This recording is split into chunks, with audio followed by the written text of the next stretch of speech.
সূরা হুদের মধ্যে আছে, মক্কার কাফেররা নবীজিকে বলতো, মুহাম্মদ তুমি যে আমাদেরকে কালেমার দাওয়াত দিচ্ছ আমরা মেনে নিতাম যদি তোমার কাছে বিপুল পরিমাণ অর্থ ভান্ডার থাকতো, বিপুল পরিমাণ টাকা পয়সা ধন ভান্ডার যদি থাকতো তাইলে আমরা তোমাকে গ্রহণ করতাম। কারণ তখন তো একটা লাভের সম্ভাবনা আছিল যে তোমার দলভুক্ত হইলে অনেক কিছু টাকা পয়সা খাদ্য খাবার বরাদ্দ পাওয়া যাবে। মানুষ নেতার পিছে ঘুরে উপাস থাকার জন্য, ঠিক না? নেতার পিছনে ঘুরে কেন? উপাস থাকার জন্য। খাওয়া, চুরি, যত রকমের ডাইন বাম নয় ছয় পাওয়া যায়, এই সমস্ত ভোগ করার জন্য এটাই পিছনে পিছনে ঘুরার মাকসাদ। ইল্লা মাশাআল্লাহ, হ্যাঁ যদি কেউ ভিন্ন থাকে, থাকতেই পারে, লাখের মধ্যে, হাজারের মধ্যে, কোটির মধ্যে ভিন্ন কেউ উত্তম, সব জায়গায় সব ক্ষেত্রেই আছে, ছিল, থাকবে। তো এরাও বলতে লাগলো যে তোমার দলভুক্ত হইতাম তবে যদি তোমার কাছে ধন ভান্ডার থাকতো। কিন্তু তোমার তো তেমন কিছু নাই, মক্কায় তো আমরা চিনি তোমারে, তোমার বাপও নাই, মাও নাই, তুমি যে এই চাচা আবু তালেবের ঘরে লালিত পালিত, উনিও দুর্বল মানুষ আর্থিকভাবে, তাহলে কি বুঝছে তোমারে অনুসরণ করব? 2 নাম্বার, মক্কার কাফেররা বলতো, দ্বিতীয়ত আমরা তোমাকে অনুসরণ করতাম যদি দেখতাম তোমার সাথে আল্লাহর পক্ষ থেকে সরাসরি ফেরেশতা তোমার সাথে থাইকা মুখামুখি আমগরে বলতেছে যে হ্যাঁ আল্লাহর নবী আমি ফেরেশতা বলতেছি, এরকমও যদি আমরা ডাইরেক্ট দেখতাম ফেরেশতা বলতেছে তোমার পক্ষে তাইলেও অনুসরণ করতাম। কিন্তু এইটাও তো দেখি না, সম্পদও নাই, আবার কোন ফেরেশতাও তোমার সাথে নাই, দেখি না আমরা, তো আমরা কি বুঝে তোমার অনুসরণ করতাম? কোরআনুল কারীমের মধ্যে আছে, আল্লাহ তাআলা নবীকে বলছে, বন্ধু এমন কথার পরেও আপনি সামান্যতম ঘাবড়াবেন না, আপনি অস্থির হইয়েন না, বরং আপনি মনে রাখবেন শুধু ইন্নামা আনতা মুনদির, আপনি হচ্ছেন আল্লাহর দিকে ভয় প্রদর্শনকারী, আপনি ইন্নামা আনতা নাযীর, আপনি ভয় প্রদর্শনকারী। আপনার দায়িত্ব জাহান্নামের ভয় দেখানো, আপনার দায়িত্ব কবরের ভয় দেখানো, আপনার দায়িত্ব আখিরাতের ভয় দেখানো, আপনার দায়িত্ব আল্লাহর ভয় দেখানো, এটা আপনার জিম্মাদারি, আপনার দায়িত্ব আপনি শতভাগ গুরুত্ব দিয়ে আদায় করেন। এবার পরিবর্তন হইল কয়জন, হইল না কয়জন, বদলাইলো কয়জন, বদলাইলো না কয়জন, এর কোনটা আপনার জিম্মাদারি না, সেটা আমি আল্লাহর ফয়সালা, ওইটা আমি দেব,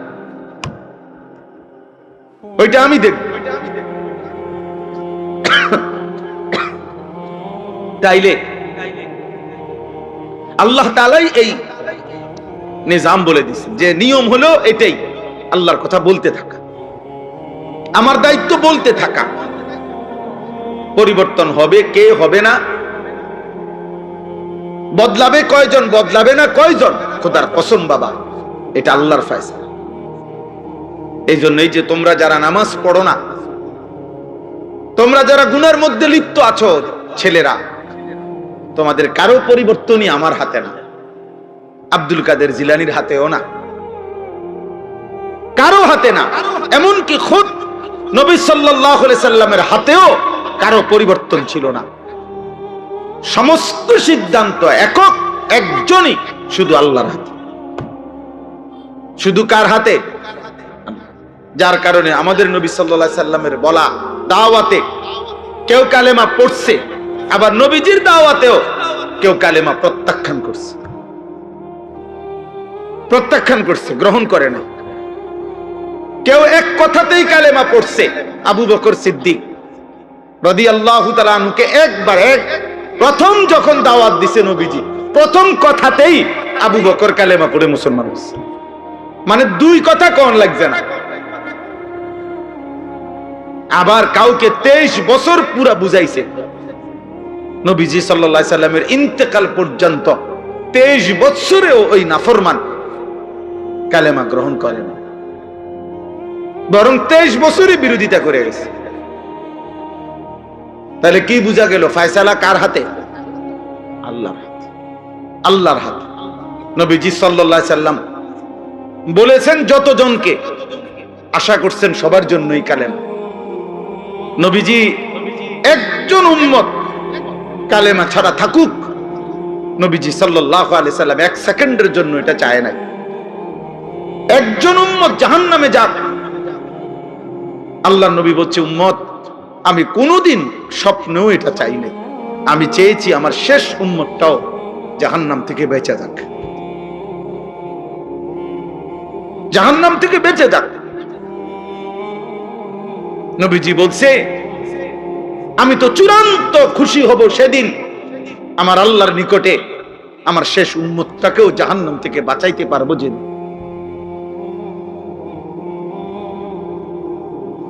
এইভাবে নবী সাল্লাল্লাহু আলাইহি সাল্লামের আগ্রহ ছিল। ফালাআল্লাকা বাখিউন নাফসাকা আলা আথারিহিম, ভাইয়া না বসলে ফায়দা হবে না, এই দাঁড়াইয়া থাইকা লাভ হইতো না আর কি বলে নিলাম। আর আপনি বুঝতেন না, দাঁড়াইয়া ওয়াজ কলিজায় ঢোকে না, তামসা সাউন্ড যায় শুধু। আর যাইবার সময় চটফুটি খাইয়া যাবেন গাড়ি।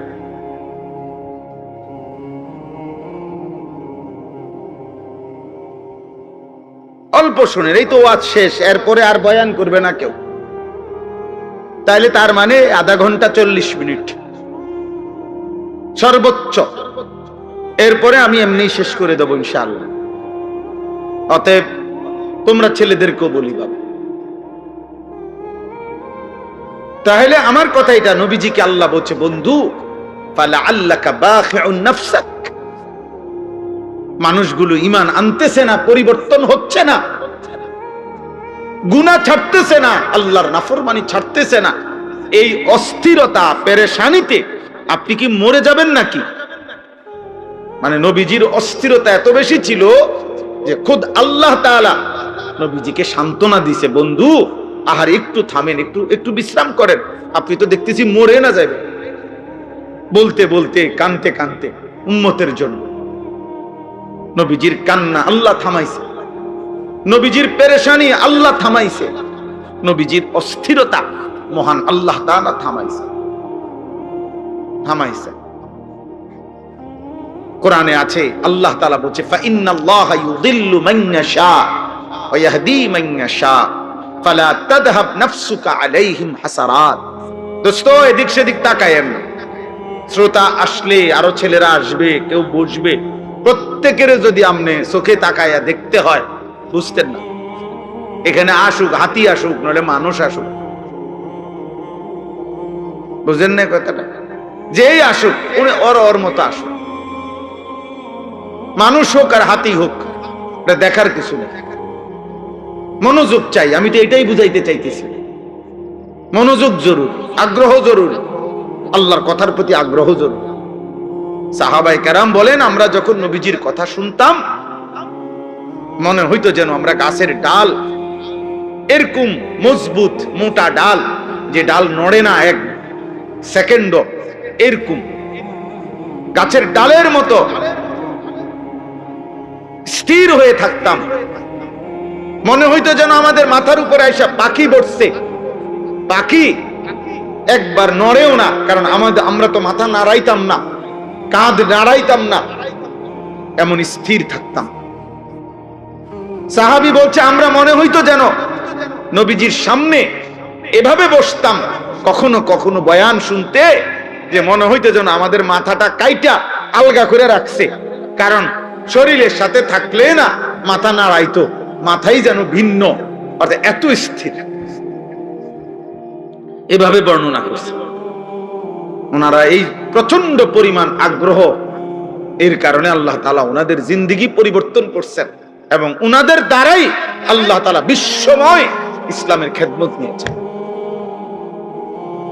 আমরা তো অধিকাংশ মুসলমান আব্বা নিজের এই পেট পিঠ, নিজের এই ছোট্ট একটু শরীর এটুকুর সাজ সজ্জা, এটুকু শরীরের আরাম আয়েশ ভোগ বিলাসিতা, এই পেশাব পায়খানা আর এই পেটের চাহিদা আর লজ্জাস্থানের চাহিদা, আহা, বহু নিকৃষ্ট মানুষের জিন্দেগির 24 ঘন্টা হয় পেটের চাহিদা নয় লজ্জাস্থানের চাহিদা। এই দুই চাহিদার জন্যই জীবন শেষ, রাত শেষ হয়, দিন শেষ হয়, মাস যায়, সপ্তাহ যায়। আল্লাহ কোথায়, নবী কোথায়, ইসলাম কোথায়, দিন কোথায়, ধর্ম কোথায়, আখেরাত কোথায়, কিচ্ছুর কোনো দাঁড় দাঁড়ে না। হয় পেটের ক্ষুধা আর নাই তো লজ্জাস্থানের ক্ষুধা। এই হাইওয়ান মনে করছে আর 10টা চতুষ্পদ জন্তু জানোয়ারের মতো আমার জীবনও এটাই, আমার জীবনও এটাই, পেটের ভোগ, লজ্জাস্থানের ভোগ, এই দুই চাহিদা পূরণ করে। দিনভর হয়তো খায় নয়তো মোবাইল টিপে, খাইলে পেট ভরে আর মোবাইল দেখলে লজ্জা, নারীর চাহিদা, লজ্জাস্থানের চাহিদার জন্য অশ্লীল ছবি, উলঙ্গ দৃশ্য, জিনা ব্যভিচারের দৃশ্য এই দেখে। মানে হাইওয়ান শুধু এই দুই জিনিসের পিছনেই জিন্দেগি শেষ, আর জীবনের কোনো উদ্দেশ্য নাই, আসা যাওয়া নাই। কিন্তু সত্যিকার মোমেন যে, তার কলিজায় সারাক্ষণ আখেরাতই থাকে, তার ফিকির আখেরাত, তার ফিকির আখেরাত। হাদিসের মধ্যে আছে সাহাবাই কেরাম বলতেন নবীজিকে দেখলেই মনে হইতো সারাক্ষণ কি যেন ভাবতেছে। নবীজির চেহারা মুবারকের দিকে তাকাইলেই মনে হতো মুতাওয়াসিলাল আহজান দাইমাল ফিকর, সারাক্ষণ তিনি চিন্তাই করছেন, ফিকিরই করছেন, কিভাবে আমার একটা একটা উম্মতকে জাহান্নাম থেকে বাঁচানো, আর কেমনে বললে, আর কি বললে, আর কিভাবে বললে, আর কত ভাবে বললে, আর কি কি উদ্যোগ নিলে আমার উম্মত জাহান্নাম থেকে বাঁচবে, নামাজ পড়বে, আল্লাহ চিনবে। এই ফিকিরই সারাক্ষণ নবীজি সাল্লাল্লাহু আলাইহি সাল্লাম করতেন, এই ফিকিরই করতেন। একজন বাবার এটাই উচিত, একজন মার এটাই উচিত, একজন মানব দরদি সমাজ সেবক তার মূল দায়িত্ব এটাই ভাবনা যে মানুষ কেমনে জাহান্নাম থেকে বাঁচবে, মানুষ কেমনে আল্লাহর কাছ থেকে হাসরের ময়দানে জাহান্নাম থেকে বাঁচবে, কেমন কবরের আযাব থেকে বাঁচবে কেমন। সত্যিকার মুমিন মুসলমানের স্ত্রী বলেন, ছেলে বলেন, মেয়ে বলেন, দেশ বলেন, পাড়া বলেন, মহল্লা বলেন, একজন ইমানদার মুসলমানের মূল ফিকির নিজের এবং প্রতিটা মানুষের জাহান্নাম থেকে বাঁচানোর ফিকির। ইন্নামা আনতা নাযীর, নবীজিকে আল্লাহ এটাই বলছে, ঘাবড়াবেন না, আপনার সম্পদ না থাকুক, আপনার সাথে প্রকাশ্য ফেরেশতা তাদের সাথে কথা না বলুক, ওরা যাই আবদার করুক, আপনি মনে রাখবেন ইন্নামা আনতা নাযীর, আপনি জাহান্নামের ভয় প্রদর্শনকারী, আপনি আল্লাহর ভয় প্রদর্শনকারী, কবরের ভয় প্রদর্শনকারী, আখিরাতের ভয় প্রদর্শনকারী। এটাই আপনার দায়িত্ব, আপনি বলতে থাকেন। আমি এখানে আজকেও আইসা মনে হইল কত বছর হয়, 2006 সাল বা 5 সালে, 2006 সাল হবে খুব সম্ভব, আমি প্রথম আপনাদের এই আলগি গ্রামে আসছি বিল্লালদের বাড়ির মাহফিলে। তাইলে আজকে 2026 সাল, বরাবর 20 বছর, বরাবর 20 বছর। এই 20 বছরের ভিতরে খুব কম বছর বাদ গেছে আমি আসছি না, কমপক্ষে 2-3 বছর মনে হয় না এরকম গ্যাপ গেছে,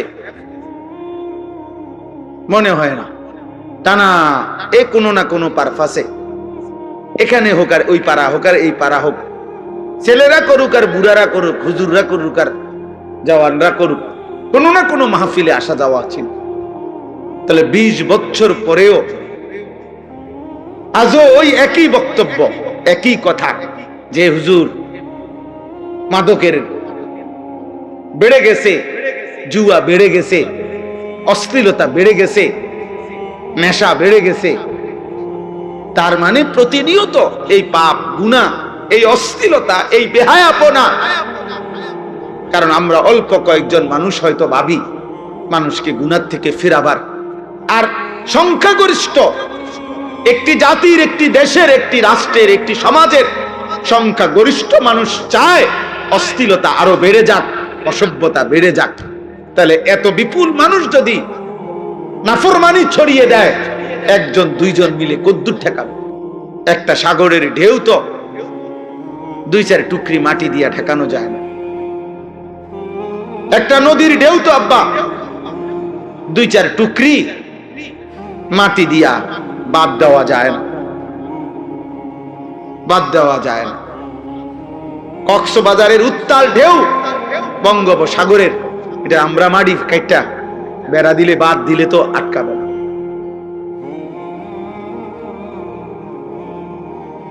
এই জন্য আমি ছেলেদেরকে বলছি, এখন ওই রুমের মধ্যে বসে বলছি যে আব্বা, তোমার সমাজ, তোমাদের গ্রাম, তোমরাই ভাবতে হবে।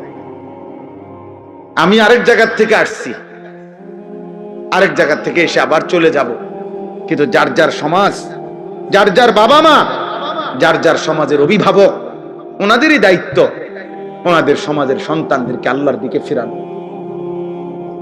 আলগা হুজুর দিয়া বলাই যাবে 1 ঘন্টা, আধা ঘন্টা, 2 ঘন্টা, কিন্তু পরিবর্তনের জন্য আপনাদের সম্মিলিত উদ্যোগ এবং 2 জন ছেলে, 1 জন ছেলেও যদি থাকো, ছেলেরা তোমাদের মধ্যে কেউ, যে সমাজ মানুষের চুরি, জিনা, মদ, জুয়া, নারী, বেহায়াপনা, অশ্লীলতা দেখে যদি কারো কলিজার মধ্যে ভাবনা আসে, আহা আমার সমাজ কি করছে, তাইলে তোমারই দায়িত্ব, তুমি উদ্যোগ নাও, নাই তো পরিবর্তন আসবে না, পরিবর্তন আসবে না। মোবাইলে ছবি দিলেন, ফেসবুকে ছবি দিলেন, আমরা মাহফিল করেছি, হুজুর আসছেন, শ্রোতা আসছে, শ্রোতা গেছে, কারো 10টা ছবি, কারো 20টা ছবি মোবাইলে দিয়া দিছে, এরপরে নতুন ছবি আইসা পিছনের গুলারে ফেলে দিছে। এইগুলার কোন কিচ্ছু আসে যায় না, কিচ্ছু আসে যায় না। এই জন্য আমি সবার কাছে বলি, আপনারা যারা আছেন, ছেলেরা তোমরা যারা আছো, সবার বিবেক একসাথে নড়ে না। কিছু মানুষের বিবেক মরে যায়, কিছু নাফরমান আল্লাহর নাফরমানি করতে করতে কলিজা বন্ধ হয়ে যায়। খোদার কসম, এটা কোরআনে আল্লাহ বলছে। পাপ করতে করতে, নামাজ না পড়তে পড়তে, আল্লাহকে সেজদা না দিতে দিতে, অশ্লীলতার, নাফরমানি, বেহায়াপনা, অসভ্যতার, নোংরামি করতে করতে, খোদার কসম আল্লাহ বলেন, অসংখ্য নাফরমানকে এক পর্যায়ে আমি তার অন্তর মোহর মেরে দেই, কান মোহর মেরে দেই, চোখে চূড়ান্ত পর্দা ফেলে দেই, আর কোনোদিন হেদায়েত দেই না। একদিন আমার ফেরেশতা দিয়া, লাথি দিয়া জাহান্নামেই ফেলে দেই।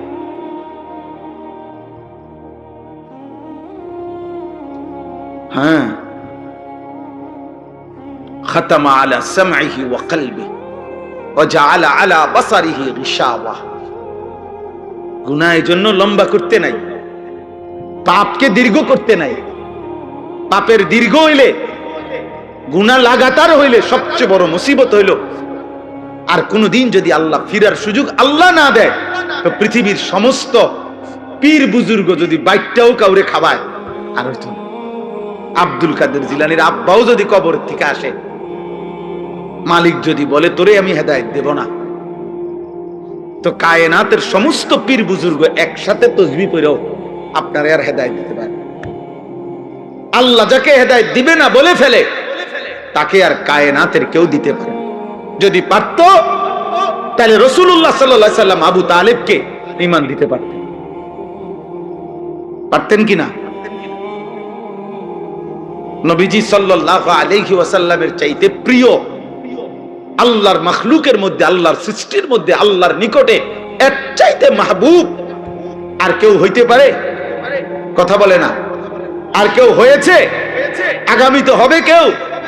তাহলে সেই তিনি চোখের পানি ফেলে কাঁদতেছে, চোখের পানি ফেলে কাঁদতেছেন। আল্লাহ তাআলা বলছে, না বন্ধু, কাঁদবেন ঠিক আছে, কিন্তু আপনার চাচা আবু তালেবকে আমি ঈমান দেব। মৃত্যুর মুহূর্ত পর্যন্ত নবীজি চেষ্টা করছে, চাচা কালেমা বলেন, কালেমা বলেন, কালেমা বলেন। কুল লা ইলাহা ইল্লাল্লাহ কালিমাতান আশহাদু লাকা বিহা ইনদাল্লাহ। ওই যে মোবাইল ধরে রাখছে, এই বেটা ফালতু মানুষ, সেটা নামান। শোনেন নাই আপনি মোবাইল ধরতে নিষেধ করছি? তো আপনারা কেউ সাথে বললেন না কেন ওনাকে? নিজের জন্য ভাবেন, নিজের জন্য, নিজের কলিজায় আল্লাহকে নেন, হৃদয়ে আল্লাহকে নেন। আমরা সবাই ব্যস্ত হয়ে গেছি অন্যরে হেদায়েত করার জন্য, সবাই আমরা ব্যস্ত হয়ে গেছি অন্যরে মোবাইল দিয়া দেখানোর জন্য। মনে হয় যেন উনি, আমি তো হুজুর আল্লাহর রহমতে আমনগো দোয়ায় জুনায়েদ বাগদাদি হয়েই গেছি, এখন আমি চেষ্টা করতে আছি অন্য মানুষেরে আব্দুল কাদের জিলানী বানাইতে। আমাদের ভাবটা এমন হয়ে গেছে,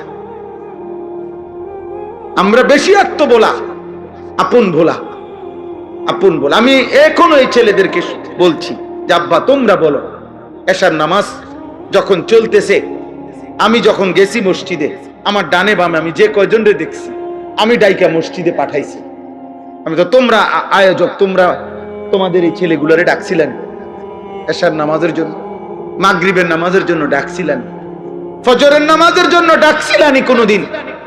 তাহলে কেউ যদি কাউকে আল্লাহর দিকে না ডাকে, একজন বক্তা বুঝি কুমিল্লার থেকে আইসা, ঢাকা সিটাং থেকে আইসা বুঝি সবাই রে জুনায়েদ বাগদাদি বানায় ফেলবে? এটা কি তাবিজ? এটা কি ফু? হ্যাঁ, যে আমি আপনার ফু দিয়ে দিলাম, আপনারা এখন একটা ফু দেব, আপনারা দেখবেন সাথে সাথে আপনারা সবাই হয়ে গেছেন বাইজিদ বুস্তামিয়া জুনায়েদ বাগদাদি। এটা এমন? এটা কি ম্যাজিক? এটা সার্কাস? এখানে আমাদের মেহনত চাই, আমাদের সম্মিলিত উদ্যোগ চাই, আমাদের সকলের আন্তরিক প্রচেষ্টা লাগবে ভাইয়া। আলহামদুলিল্লাহ, এটা এখন সুখের খবর, সফলতা, সুখবর এটা যে সারা বাংলাদেশে এখন পিচ্ছি পিচ্ছি ছেলেরা, সারা বাংলাদেশে আলহামদুলিল্লাহ, এটা বৃষ্টি আসার আগে ঠান্ডা বাতাস বয়, এটা নিয়ম। বৃষ্টির আগের বাতাস সবাই টের পায়, বুঝে। বৃষ্টির আগের বাতাসটাই ভিন্ন রকম হয়, বাতাসটা এত ঠান্ডা যে বাতাস এটা গায়ে লাগলেই মানুষ বুঝে বৃষ্টি আসতেছে। ঠিক তেমনি ভাবে সারা বাংলাদেশে তো আমরা আলহামদুলিল্লাহ দৌড়াই।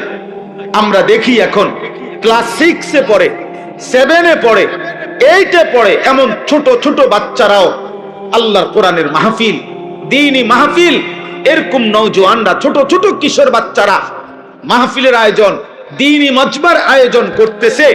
ইনশাআল্লাহ এটা বোঝা যায় যে ঠান্ডা বাতাস বইতেছে, আগামী দিনে ইসলামের পতাকা পৃথিবীময় উড়বে ইনশাআল্লাহ।